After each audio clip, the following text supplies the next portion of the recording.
तो कोकिल साईं के जो सिंधी में संतों को साईं बोलते हैं, तो वहां के जो साईं थे, वहां के जो महाराज जी थे, वो अपने युगल ठाकुर जी का किसी को दर्शन नहीं कराते थे।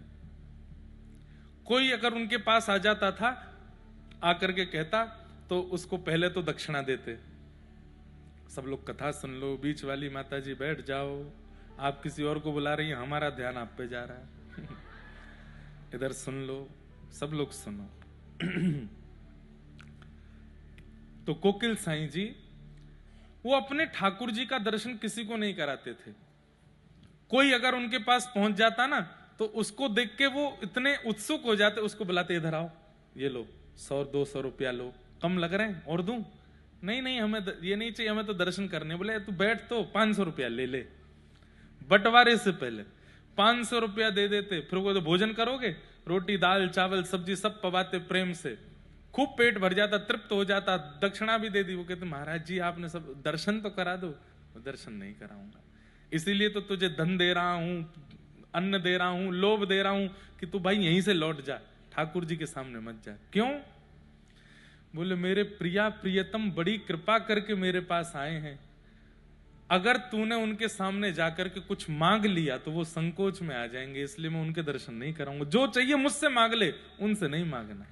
उनको विहार करने दो, उनको आराम करने दो, उनको लीला करने दो, उनको निकुंज में रस लेने दो। अरे हम संसार के लोग कर ही क्या रहे हैं? उनको निकुंज देना तो दूर की बात, उनको परेशान करते हैं। उनके सामने जाकर के सब बताने लगते हैं, ऐसा चल रहा है, वैसा चल रहा है, ये हो रहा है। बोले भैया तुझे जो शिकायतें हैं मुझे बता, तू कहे तो मैं अपनी प्रॉपर्टी तुझे दे दूंगा, लेकिन मेरे ठाकुर जी से कुछ नहीं मांगना। ऐसे थे। और उनकी छोटी सी जानकी जी थी, उन जानकी जी को वो अपनी पगड़ी में रखते थे कि कोई देख ना ले। वहां के सब महापुरुष बताते हैं कि जब साईं निकुंज में चले गए तो उनकी सब सामग्रियां हमने सजा के रखी। वो जो हाथ में बैंत रखते थे, जो छड़ी रखते थे, जो पाग पहनते थे, जो गले में पहनते थे, लेकिन महाराज जी वो सिया जी ही प्रकट होके साईं को लेके गई। वो कभी वो मिली ही नहीं, कहां गई, कहां है उनका ध्यान। तो वृंदावन की सेवा तो ऐसी है, राजी रहो, आप राजी रहो, तुम सो कछु न चय हो, मुझे आपसे कुछ नहीं चाहिए, बस आप राजी रहो, आप प्रसन्न रहो, आप निकुंज में रहो, आप सुख से विराजो। प्रेम का एक स्वरूप होता है।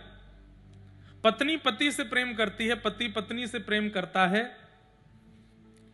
कई बार अपने घर में कोई बड़ी घटना घट जाती है ना, तो पत्नी पति को नहीं बताती।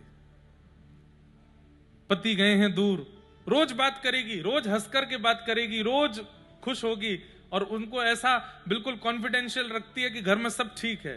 क्यों? वो चिंतित ना हो। क्यों? क्योंकि प्रेम है। और हम लोग ठाकुर जी को सब बता देते हैं, हमारे साथ ऐसा हुआ, ये हो गया, इतना बुरा चल रहा है नाथ, ये सब कर रखा है आपने हमको।